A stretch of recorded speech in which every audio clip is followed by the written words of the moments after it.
The night sky above the ruined alien city felt too quiet for a world preparing for war. The air carried a soft blue glow from the towering crystal structures, each one humming like a sleeping beast waiting to wake. And Sergeant Elias Ward could feel every beat of his heart as he stepped into the Forbidden Zone with his small recon squad. He had been in countless battlefields before, but this place felt different, older, deeper, almost alive in a way that watched him with silent judgment. Their mission was simple on paper, but heavy in reality. Enter the alien shrine, retrieve whatever data the Vare Empire was hiding, and withdraw before the ceasefire collapsed. Everyone knew the peace was thinner than paper. One mistake could break it instantly, and humans and aliens both waited for the smallest spark to ignite a full war again. Elias carried that weight in every step, and so did his squad, each movement precise, each breath controlled, hoping nothing would go wrong. But things always went wrong when destiny twisted its fingers. And tonight destiny felt close, like a breath on his neck. As they passed between the silent spires, Elias felt something strange, a soft pressure in his mind, as if someone gently pushed a thought aside to take a closer look. He shook his head, trying to focus, telling himself it was nerves. But deep inside he knew it wasn't just nerves. Something, or someone, was listening. They reached the entrance of the shrine, a circular gate of black stone carved with moving symbols that glowed whenever a human heartbeat came too near. Elias stepped forward first, placing his hand on the stone. The symbol pulsed, then parted like liquid glass, opening to a long corridor of pale silver light that made their shadows stretch like ghosts behind them. Inside, the air changed. It became warmer, softer, filled with a faint scent like leaves after rain, and distant echoes drifted through the hall. Voices that weren't human, but almost sounded like they could be. Elias tightened his grip on his rifle, not in fear, but in focus. He wasn't the kind of man who panicked. Years of war had carved discipline into his bones. But the unknown always demanded respect. As they moved deeper into the shrine, the light grew brighter until it filled every surface. Then the corridor broke open into a vast chamber, a hall of living crystals that rose like frozen waterfalls. And at the center of the room, bathed in a soft silver glow, stood a figure unlike anything Elias had ever seen. She was tall, slender, her skin carrying the faint shimmer of moonlight on water, her hair long and flowing like white fire, and her eyes,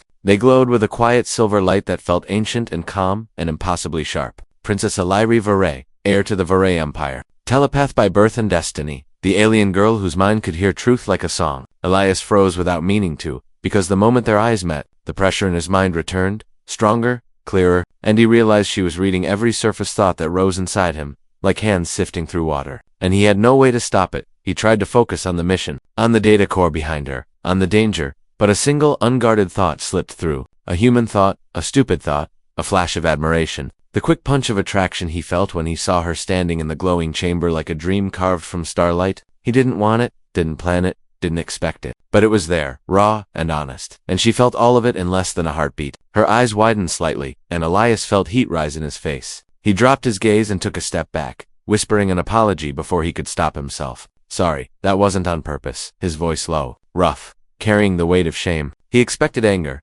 disgust, or cold alien silence. But instead she smirked, a small, sharp, the playful curve of her lips that carried no cruelty, only curiosity, as if she found his human shame amusing and strangely honest. The smirk felt like a spark thrown into a room filled with fuel. Before Elias could understand what that smirk meant, alarms erupted through the shrine, red light flashed across the walls, and alien guardians burst from hidden panels, weapons ready, shouting in a language that cracked like lightning. Ilias's squad raised their rifles instantly, shouting commands. The air filled with tension so sharp it could cut skin. A guard fired first. A stray shot meant for Elias, but angled wrong in panic. Eliri stood too close, and without thinking, Elias moved, grabbing her arm and pulling her out of the path of the blast. The beam struck the crystal floor behind them, exploding into shards of blue fire. Everyone froze, humans staring, aliens stunned. Eliri looking up at the human soldier who had just saved her life, her silver eyes wide, her breath held. The moment stretched like a bridge between two worlds that were never meant to meet. Then the chamber filled with the sound of approaching troops, both sides shouting, commanders barking orders through comes, accusations flying. Someone broadcasted the footage of Elias shielding the alien princess. And in less than 30 seconds, the ceasefire trembled on the edge of collapse. Elias felt the weight of the world shift around him, not because of the gunfire, not because of the alarms, but because of the quiet, strange smile still lingering on Eliri's face. A smile that understood something deep and dangerous. A smile that destiny had been waiting for. And somewhere above them, in orbit around the alien world, fleets began to turn their weapons toward each other, preparing for a war that neither side was ready to survive. All because of one human thought, one alien smirk, and one moment that no one could ever take back. The chamber still echoed with the fading hum of alarms when silence fell again, a heavy, trembling silence that felt like two civilizations holding their breath at the same time. Princess Alieri stood only a few steps from Elise, her silver eyes shifting between the humans and the alien guardians, each group pointing weapons at the other with hands that shook not from fear, but from the knowledge that one wrong move would shatter the future itself. Alieri slowly raised her hand, her voice calm yet sharp like crystal, and in her language she ordered her guards to lower their weapons. They hesitated, confused, but they obeyed. The humans followed a heartbeat later, not because they trusted the aliens, but because Elias had stepped in front of everyone, his stance steady, his voice firm, yet pleading for reason. And no one wanted to fire the shot that would make him fall. The tense quiet gave Alieri enough space to step forward, her expression softening in a way that felt strange for someone raised as a royal mind. She looked at Elias with a depth that made him straighten unconsciously, as if she could see the weight he carried in his bones. She spoke slowly, her voice echoing across the grand shrine, explaining something Elias had never heard before, something that sounded like ancient fate woven into the laws of her entire species. She called it the law of destiny, a sacred rule passed through generations of verite, a rule that demanded the truth of a person must be read through their unguarded thoughts, not their polished words or practiced lies. She said the first thought someone has when meeting a telepath reveals their purest truth, whether dark or noble or broken, and this truth decides how they will be judged, trusted, or condemned. Elias felt his throat tighten as she spoke, because he already knew where this was going. She told everyone that his first thought had not been hate, not fear, not violence, but something unfiltered, something human and vulnerable, a moment of desire tangled with guilt and respect, a thought he never wanted anyone to see, a thought she had seen clearly and without permission. Her voice didn't mock him, it didn't shame him. Instead, she said, his honest reaction meant his mind carried both strength and truth, and under the law of destiny, such a mind could not be treated as an enemy without cause. Her words stirred anger among her guards and confusion among the humans. But Elias watched her closely and saw something else in her tone, something that trembled at the edges like fear hidden under duty. Human command crackled through Elias's earpiece, demanding that he detach from the alien princess immediately, accusing him of being compromised, of letting the enemy read his mind, of breaking protocol. Each order felt colder than the last, but before he could respond, Alieri lifted her hand again, silencing every voice in the chamber with a single gesture. She stepped closer, close enough that he could feel the faint warmth from her glowing skin, and she said she sensed another presence in the shrine, something trapped deep within the ancient network beneath them, a signal calling out through layers of forgotten code. She didn't know how long it had been there, only that it carried fear, pain, and desperation, and that it wasn't alien, it was human. Elias's blood ran cold as her words sank in. Months ago, a human scout unit had gone missing near Vare space. No bodies, no wreckage, only silence. Command declared them lost. But now, Alieri told him the truth was buried under the city, hidden in the roots of this living world. She said she could guide them to the trapped survivors, but only if Elias agreed to something heavy and personal. She asked him to submit fully to the law of destiny, to allow her to read his mind without barriers, not just surface thoughts, but the deeper layers where fear lived alongside hope, where memory shaped choices, where guilt and courage warred every day. Ilias's squad looked horrified. Command shouted through the earpiece for him to refuse, but he didn't answer them. His eyes stayed on Ayla, searching for trickery, but all he saw was sincerity and a strange sadness. As if she already knew what he would choose, he nodded slowly, accepting her request. Because if human soldiers were suffering somewhere under this alien city, then no rule, no command, no pride could stop him from going after them. Alieri reached out, placing her hand lightly against his temple, and in a breath the world shifted. He felt her entering his mind gently, not tearing through him like he once feared, but moving as if touching fragile memories with careful fingers. She saw the childhood he tried to bury, the street he grew up on, the day he joined the military to escape the life waiting for him. She saw his first battle, the friends he carried out of burning corridors, the guilt he hid under old scars, all of it passing through her like soft echoes in a dream. When she pulled back, her expression changed. Her eyes shimmered with something almost human, something understanding and painful. She whispered that he carried more strength than most warriors she had ever read, not because he was fearless, but because he fought despite the fear. A distant rumble shook the chamber, the ceiling dust drifting like falling ash. Alarms reactivated. Forces from both sides moved toward the shrine again, louder, angrier, ready to tear the city apart if they had to. Alieri touched Ilias's arm, her grip firm, her voice steady despite the chaos. She said the path to the prisoners lay below, through tunnels no human had ever walked, tunnels that only she could navigate, and the choice they made now would shape the fate of both their worlds. Elias looked at her, at the guards, at his squad, at the glowing chamber that felt like the turning point of history, and with a breath that tasted like fire and fear, he told her he was ready to follow. even if it meant walking into the unknown with an alien princess who had already seen the deepest corners of his soul. The descent into the ancient tunnels began with a single trembling step, the stone beneath Ilias's boots glowing faintly as if the city itself was acknowledging him. The air was colder here, almost metallic. Carrying a thin whisper of energy that felt alive in a way he couldn't explain, Illyri moved ahead of him, her silver eyes guiding them through shadows that shifted like restless creatures, while his squad followed in tight formation, their breaths echoing softly through the narrow passage. The deeper they went, the more the world above felt distant, as if they were sinking not into earth but into memory. The walls were covered in glowing patterns that pulsed with slow heartbeat-like rhythms. Elias couldn't tell if they were carvings or living veins, and whenever Illyri touched the markings, they lit up brighter, revealing new paths like the city trusted her, and only her. Elias kept scanning the tunnel behind them, expecting alien soldiers to appear and drag them back. But no footsteps followed, no warnings, no shouts. The upper levels had become chaos, humans and aliens preparing for conflict. But here, deep below, there was only silence and the soft hum of ancient power. A silence that pressed against his ears until he felt every heartbeat like a drum. Illyri stopped suddenly, raising her hand. The tunnel widened into a cavern filled with bioluminescent moss that glowed blue and green. Small floating orbs drifted around like fireflies made of light, casting soft reflections across the cavern walls. The place felt sacred, untouched. And yet beneath its beauty, Elias felt something heavy, something close to fear, like the walls themselves held memories of pain. Before anyone could speak, the ground trembled, slow and deep, dust falling from the ceiling like gentle rain. From the far end of the cavern, a shape began to move, a creature made of living stone, massive and fluid, its body glowing with soft white cracks like molten rivers under hard rock. It moved with surprising grace, as if floating instead of walking, and every shift of its stone limbs echoed through the cavern like distant thunder. Ilias's squad raised their rifles, fingers tight around triggers,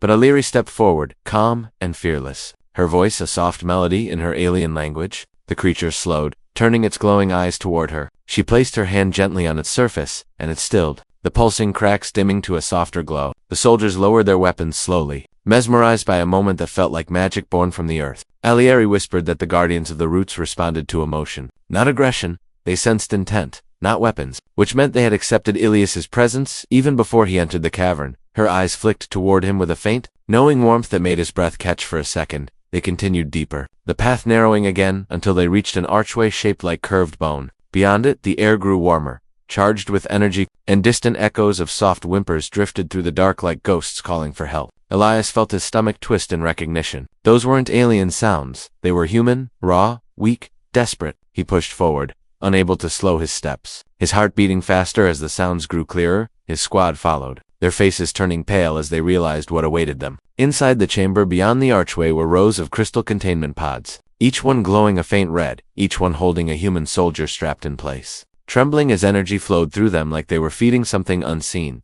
The room pulsed with a strange rhythm, and at the center of the chamber stood a towering machine of black metal and glowing strands. It resembled a crown suspended in midair, its tendrils linked to every pod, drawing not blood or life force, but fear itself, pure and heavy. Elias felt it in his bones the moment he entered, a pressure that tried to crawl under his skin. One of the trapped soldiers, weak and barely conscious, lifted his head when he saw Elias, his cracked voice whispering the truth they all feared. The Vare were using human fear to fuel their crown array, a weapon capable of predicting the future paths of war by feeding on the terror of the living. Elias clenched his jaw, rage rising like fire behind his ribs. But Illyri stepped beside him, her face tight with pain. As if the sight cut her just as deeply, she said she didn't know this was happening, her voice breaking in a way Elias had never imagined possible for someone raised as a royal. She had believed the array was a protective machine, a tool to foresee danger, not a device powered by suffering. Elias looked at her, really looked, and saw the grief in her eyes, a grief that wasn't for her people but for his. And that single moment shifted something between them like a bridge forming where a wall once stood.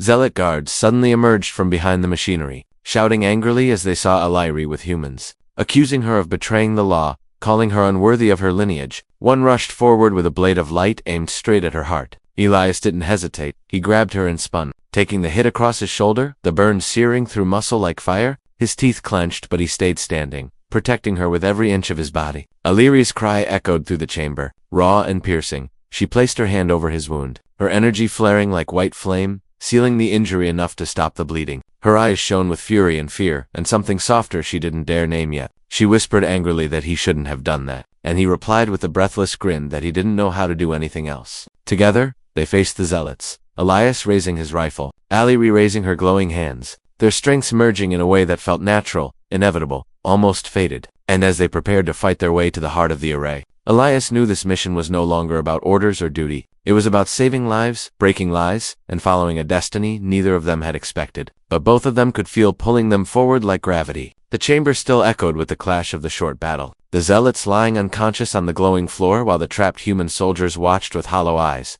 Elias felt the pain in his shoulder pulse like fire. But the sight of those imprisoned men hurt far more. He promised them in a steady voice that he would return for them, that they would not die in this place. And even through their exhaustion, he saw a spark of hope flicker in their faces. A spark he refused to let die. Illyri led him and the squad into a side tunnel branching from the chamber, her steps faster now, her breath trembling with emotion she was trying to hide. The glowing roots above them pulsed like veins under skin, guiding their way deeper into the heart of the city. Every flicker of light felt like a heartbeat pushing them toward a destiny none of them fully understood. Elias walked beside her, watching the tension in her shoulders, the conflict in her eyes, the guilt she carried like a hidden wound. The tunnel opened into a vast underground hall, shaped like a giant ribcage of crystal and bone. At its center stood a floating platform projecting a massive rotating structure, a shimmering projection of the crown array itself, its tendrils stretching like dark wings across the entire city. Elias stared at it with clenched fists, feeling the weight of its presence pressing down on him like a silent storm. Illyri approached the projection with slow,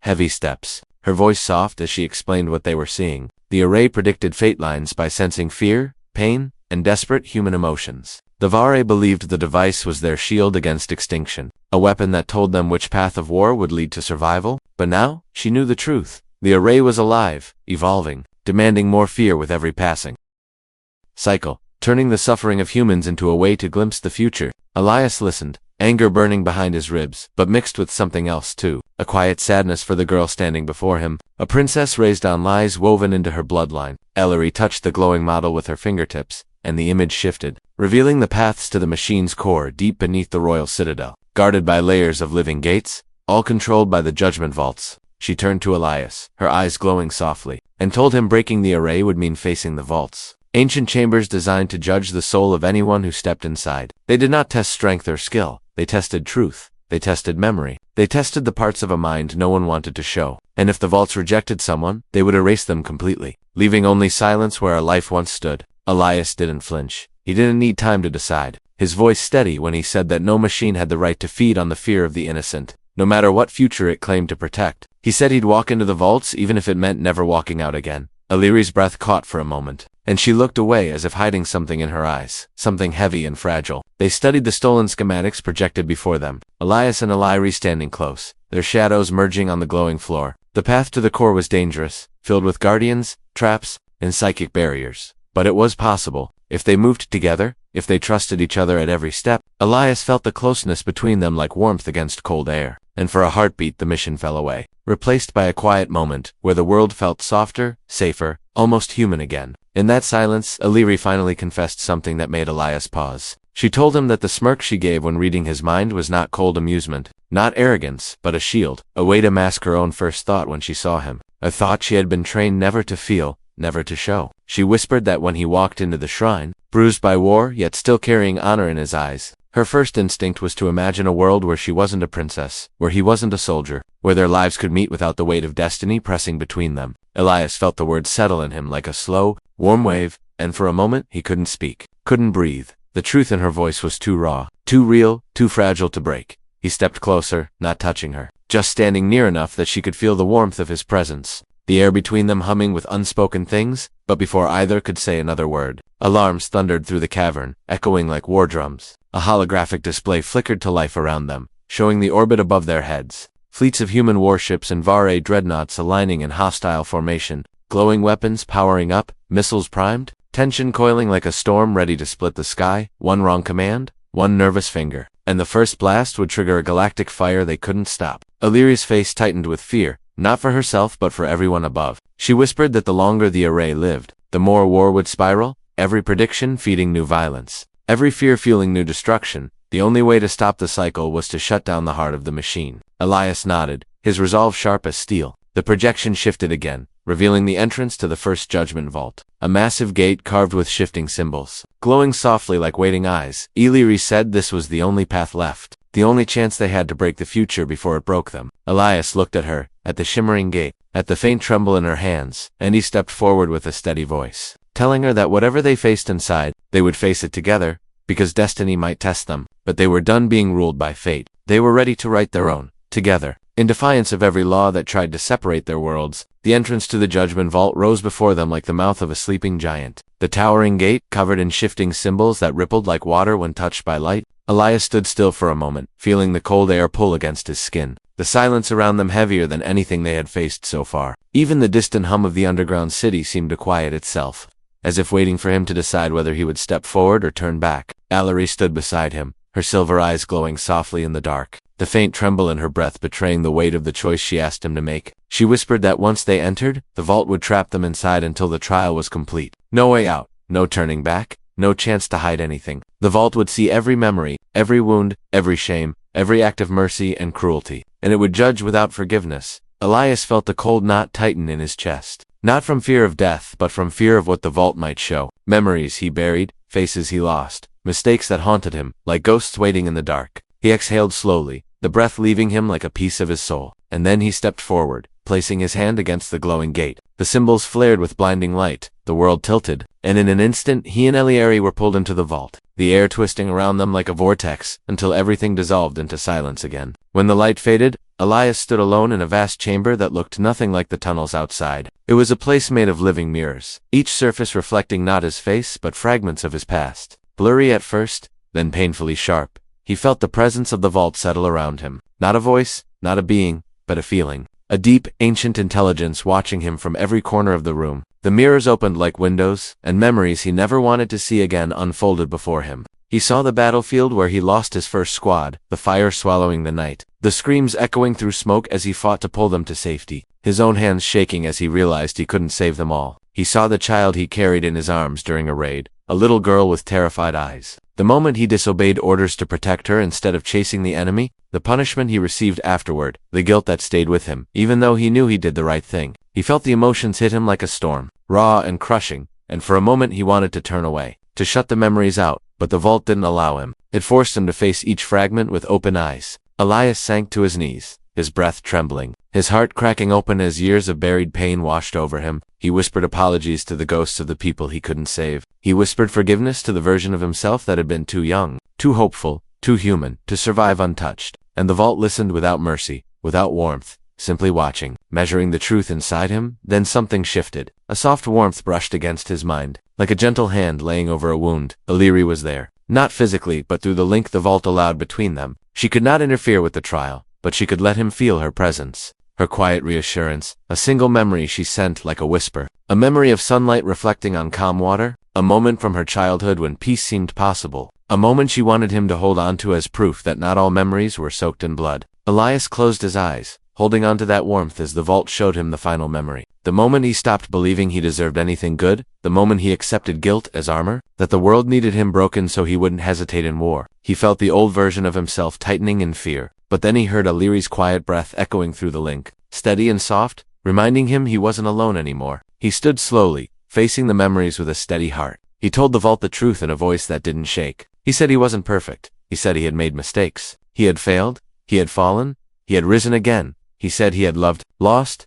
broken, healed, and tried again. He said he carried guilt, not because he was weak, but because he cared. He said he would rather be flawed and honest than perfect and cruel, and he would never regret protecting the innocent. The vault trembled, the mirrors vibrating like glass struck by a deep note, the light around him brightening until he couldn't see anything but white. He felt the pressure lift from his mind, the heavy presence withdrawing slowly, as if acknowledging his truth. The glowing symbols that covered the chamber flared once more, then opened like a path of light leading him forward. Elias stepped through the final doorway, and the world snapped back into focus. Ellery stood waiting for him on the other side, her eyes shining with relief and a flicker of awe. She reached out, touching his uninjured shoulder gently, whispering that he had passed, that the vault had accepted his heart, not because it was flawless but because it was honest. Before he could reply, the floor trembled, loud footsteps echoing from the dark corridor ahead. Alien guardians, advancing with weapons drawn, the path to the Crow Array's core pulsing with danger. Elias tightened his grip on his rifle, Illyri's hands glowing with silver flame, and together they stepped forward, hearts aligned, shadows merging, ready to face whatever waited in the heart of destiny. The path to the Array's core felt like walking through the heartbeat of a living world. The tunnels were brighter now, glowing with threads of white and blue light that pulsed in steady rhythms. Each pulse matched the tremble in Elias's chest as he and Illyri moved deeper, step by slow step, every breath carrying the weight of 2 civilizations on their shoulders. The air thick with rising energy as if the walls themselves knew what they were approaching. The guardians they fought moments before lay behind them, defeated but not dead. Illyri had begged Elias not to kill them, saying they were following the law they had been taught since birth. And Elias, despite the danger, trusted her judgment. He understood now that this war was built on fear and old rules, not hatred, and that truth made him grip his rifle a little softer as they walked toward the core. They entered a vast circular chamber lit by swirling beams of white energy, the walls covered in spinning symbols that moved like living galaxies. At the center of the room floated the heart of the crown array, a sphere of black crystal surrounded by rings of silver metal that rotated silently, each rotation sending a shockwave of invisible force through the room. Elias felt the vibration in his bones, like the world was whispering warnings he could not fully hear. A figure appeared from within the swirling lights. Not human, not fully alien, a presence created by the machine itself, its form shifting like smoke given shape, its voice soft, yet layered with countless echoes. It introduced itself as the oracle of the array, the mind woven from fear, memory, and the predictions of countless futures. It said it had been waiting for them, waiting for Elias in particular. Elias tightened his stance, the oracle's voice brushing against his thoughts like cold fingers. It showed him flashes of possible futures and flickering bursts of light. In one future, the human fleet fired first. Planets burned, cities crumbled, millions died. In another, the Varay Empire struck with full force, overwhelming human defenses, leaving only ruins where bright worlds once thrived. War upon war, fire upon fire, every path ending in suffering. Then the oracle showed a third future, one faint and fragile, a future where a human soldier and an alien princess shattered the cycle, where fear was not the fuel of prophecy, where the array collapsed and leaders were forced to choose without its predictions guiding them. It said this path required something forbidden, something dangerous, something that went against the law of destiny itself. Illyri stepped forward, her voice trembling but strong. She asked what law must be broken, and the oracle answered that the law of destiny demanded judgment of truth through unguarded thought. But the future the array could not predict required something deeper, something the law forbade, a joining of 2 minds through trust, not judgment, through connection, not exposure, through love, not fear. The word lingered in the air like a spark touching dry leaves. Illyri froze, breath caught in her throat. Elias felt his heart stumble in his chest. The oracle's voice drifted around them, saying love could not exist inside the law of destiny, because love could not be judged. It could only be chosen. Illyri's eyes shone like glass under soft moonlight, shaken not by the word itself, but by the truth inside it. Elias took a slow breath, stepping close to her, close enough that their shoulders brushed, the warmth of her presence grounding him in the storm of swirling visions. He placed his hand gently over hers, feeling her fingers tremble beneath his touch. He told her in a quiet voice that he was not afraid of breaking any law if it meant saving lives. If it meant ending the suffering he saw in those pods, if it meant giving both their worlds a chance to breathe without fear. Illyri looked up at him, her expression soft and vulnerable in a way she never allowed herself to be. She whispered that breaking the law meant exile, losing her name, her throne, her world, everything she ever knew. Elias whispered back that sometimes the right path was the one that cost the most. That courage wasn't measured by obedience, but by choice. And she realized he was right, painfully, beautifully right. The oracle told them the array could be destroyed only if they fed it a new emotion strong enough to override fear. Not hatred, not anger, but courage. Courage so pure and clear that it shattered the machine's grip on destiny. Illyri took Ilias's hand in both of hers, their fingers interlocking without hesitation this time, their breath brushing the same thin space between them, the air warm with a connection that felt ancient and new at once. She opened her mind to him slowly, gently, not to judge him, but to join with him, their thoughts touching like 2 stars brushing orbits, her memories intertwining with his, not through force, but through trust. She let him feel her first thought when she saw him, the small, fragile dream of a peaceful world where they could meet without war, without blood, without barriers. Elias let her feel his first moment of hope after years of carrying guilt alone, the moment she placed her hand on his chest in the tunnels and whispered his strength back into him. Their courage spread through the room like a rising sun. The array trembled violently, as if choking on the new truth being fed into its core. Sparks of white light burst across its dark surface. The rings around it cracked, energy surging in wild waves. The oracle's voice, turning frantic, as future lines collapsed like shattered glass. Elias and Illyri held each other tighter, refusing to let go, their joined minds pouring courage into the heart of the machine until it screamed with blinding light. Then the core detonated inward, collapsing with a thunderous pulse, the entire chamber shaking as fate unraveled in a single, brilliant flash. The array was dead, its prophecies shattered, and above them, in the cold silence of space, the war that was seconds away from beginning suddenly stopped. Fleets drifting in confusion, unable to predict each other, unable to rely on a future already written, forced now to choose with their own hearts, their own instincts, their own fears and hopes. Elias and Allery stood in the ruins of the core chamber, breathing hard, their hands still intertwined, knowing this was only the beginning of what destiny had in store for them. Together, in defiance of the law that once ruled their lives, the floor of the shattered core chamber was still trembling when the final echoes faded, dust drifting through beams of broken light as Elias and Allery stood together, fingers still intertwined, hearts still racing from the blast that had changed the fate of two civilizations. The silence that followed wasn't peaceful. It was the silence of a world holding its breath. Unsure whether it had been saved or doomed, unsure what came next, Elias looked around, the once living walls now cracked and dark. The array's presence gone like a ghost finally laid to rest. He felt the strange emptiness in the air, where the machine's predictions once pulsed. It was like stepping out of a storm into fragile sunlight that didn't know if it should stay.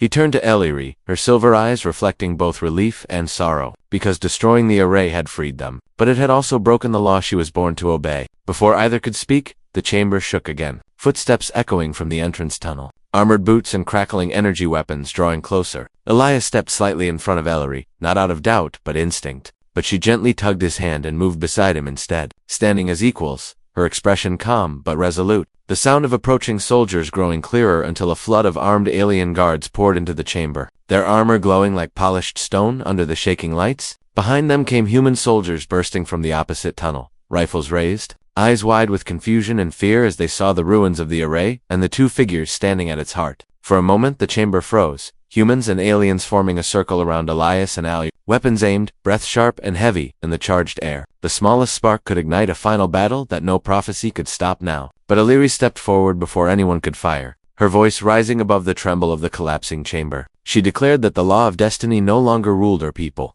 that the array which shaped their future was gone. That truth would now be measured not by unguarded thoughts but by chosen actions, by deeds, by courage, by the willingness to step forward even when the future was unclear. Her words carried across the chamber like slow thunder, shaking the hearts of both humans and aliens alike. The alien commander snarled that she had broken every sacred rule, that she had committed the greatest betrayal of their history, but Allery didn't look away. She said she chose to break the law because the law had forgotten the meaning of life, the meaning of mercy, the meaning of trust. She said her people had followed fear disguised as fate for too long, and someone had to end it before it ended them. Her voice trembled on the last words, not with weakness but with the weight of her choice, the kind of choice only a leader with a wounded heart could make. Elias stepped beside her, facing the human soldiers. He laid his rifle gently on the ground, the sound echoing like a final refusal of war. He lifted his hands slowly, not in surrender but in a gesture of peace, telling them the array was gone, the predictions dead, the war no longer inevitable. He said the future was now theirs to choose, not a machine's, not a prophecy's, not a fear's. And one by one, the humans lowered their weapons, unsure but willing to trust the soldier who had carried them through battles and shadows alike.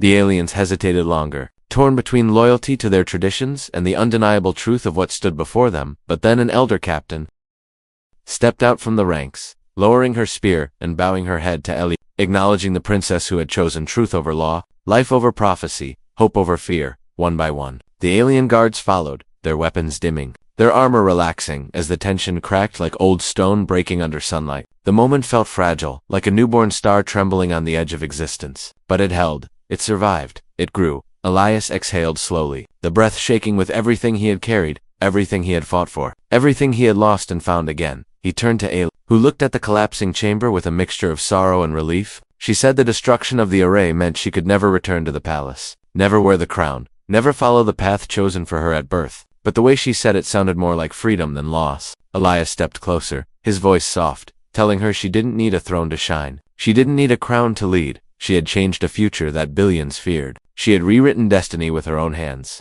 Not because she was chosen, but because she chose herself. Allery met his gaze, her eyes softening, her hand rising to touch the scar on his shoulder where he had taken a blade for her. The touch warm and trembling with emotion she no longer tried to hide. They walked out of the ruins together, past humans and aliens who now looked at each other not as enemies but as survivors, standing at the edge of something new. The air above the city shimmered with rising smoke and broken light, but the sky felt different, wide and open, no longer shaped by a machine that fed on fear, no longer controlled by fate lines or ancient laws. In the days that followed, humans and Vare leaders sat together for the first time without the shadow of the array, speaking with their own hearts instead of relying on prophecy. Slow steps toward peace formed, fragile but real, built not on prediction but on choice, on courage. on the actions of two souls who defied everything they were taught. Illyri chose exile from her throne, and Elias chose to stand beside her. They settled on a quiet moon between their worlds, a place with soft hills and silver rivers where the nights were long and the stars felt close. They walked the peaceful land together, writing a new chapter with every step, not as princess and soldier,